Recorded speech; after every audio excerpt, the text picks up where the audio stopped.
Hey, Eastmont staff and community, this is another edition of Taylor Talks Eastmont, keeping you in the know with what's going on. Hey, let's talk about budget. You've heard many districts around the region, around the valley, around the state, struggling financially. We're okay. We're healthy financially, but we're at a point where we can't continue to operate how we have operated the last several years. So my hope today is to give you an update, give you some details on that, where we are, what we're doing to live within our means. I apologize. I've just got over a cold, and I've still got it in here, so my voice isn't my normal self. So thanks for bearing with me. So commitments to you, staff, community, is to have effective communication and to be transparent. I heard that from the nearly 300 people that I met with over the past couple months. Number two, we're committed to be the best stewards we possibly can with our community's tax dollars and to be very transparent. And then number three is we need to make sure we have an adequate fund balance. This is in board policy 6022, to have no less than 8%. Healthy districts have this in place. We have this in place. And the reasons why are listed below. To make sure we have adequate cash flow, to make sure we get a good bond rating for our community so it lessens the cost, hopefully when we pass a bond, in case there's severe economic downturns, as well as any emergencies, that we have the funds to be able to cover that. Just like our own personal budgets, got to have good savings because you never know what's around the corner. That's our commitment to you. So the objectives today are to give you a picture of our revenues, expenditures, fund balance trends, where we're going, and how we're going to adjust to live within our means. So goals in this process. One, balance the budget. That's what the school board gave me a directive on the Monday night, February 24th board meeting when I gave this presentation to them. Two, we've got a plan for that, for the inflation, increased costs, as well as that gap that we're seeing between state revenues and our expenditures. We have to maintain our facilities, and we have some growing needs in our facilities that we have to address, and that means that we have to have funds to be able to do that. And then we have to have an equitable and sustainable staffing allocation. When enrollment goes up, staffing should go up. When enrollment goes down, we need to adjust down. And as you'll see in a minute, enrollment is going down. So here we go. Here's where we've been the past couple years and where we are now. Fund balance is on the top, on the very kind of close to the bottom, as you can see, is the percent. Again, 8% is our minimum fund balance by board policy. So 22-23, we dipped into our savings, into our reserve, that fund balance. And the reason for that is we had savings and we didn't want to decrease the amount of support and make any dramatic reductions. We thought we could reach that through attrition. We tried that for a few years with retirements and people leaving the district. And that's why you have a savings account, right? Is to use that to get through tougher times. Well, we're not seeing that trend go away. This year, we are dipping into that fund balance, $2.5 million.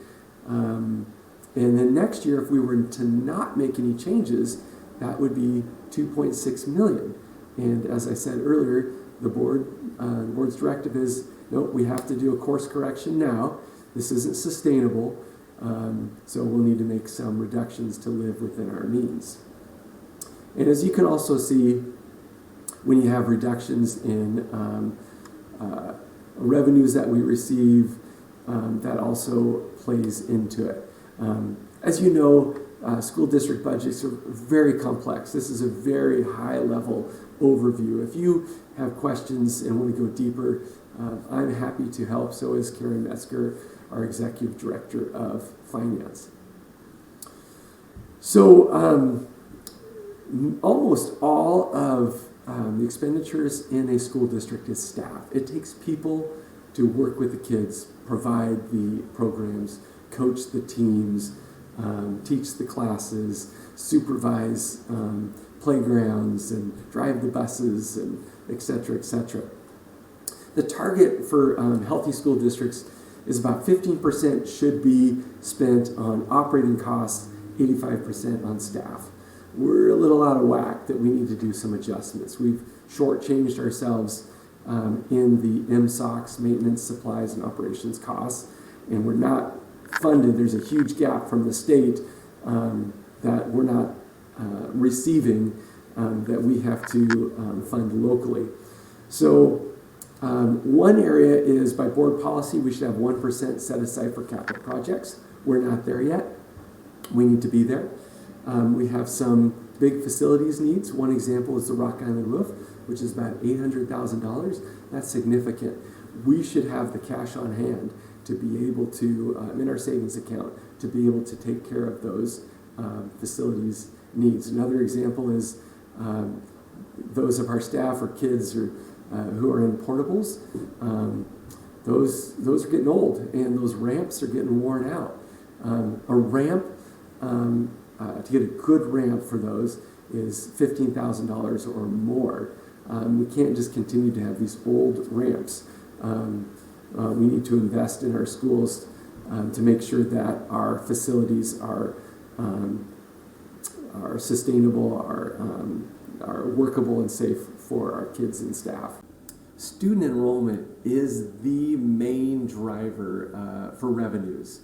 And in our district, for a long time, back 18 years ago when I first arrived in the district, we started growing, and we grew by over 1,000 students because all of the growth in our valley is happening on our side of the river. But we're seeing a decline now, and that is due to, I believe, the cost of housing, but also probably the bigger driver is the birth rate.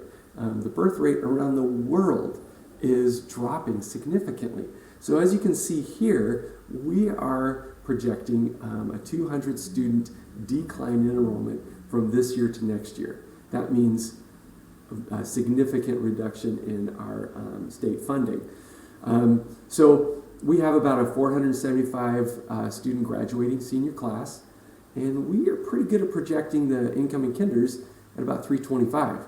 And so you add 50 more students going to Running Start than we've seen, that is a 200 student difference, which is a lot. And the projection, as long as that birth rate stays down, and as long as our housing continues to be really expensive, we are projecting continued decline in enrollment. Now, once kids start at Eastmont, we call it our cohort survival rate. They tend to stay at Eastmont, at least up through the 9th grade. We can project every year, we just roll those students up. Yep, we can count on that many kids from kinder up through 9th grade. Other issue is the rising costs. Our insurance has gone up about 20%. We face that with our car insurance, home insurance. Every district across the state is experiencing the same things. 20% is significant. And so you also know the other issue we have is the state funds us way less than the actual costs to staff our schools. So there's a big gap there that we have to make up that difference. So we put that together with drop in enrollment. We've got some challenges. So what are we doing? We're looking at our staffing. How can we reduce to live within our means? We're reviewing our programs. We are committed to offer a wide variety of programs, athletics, activities for our kids. That's really important for them in their development.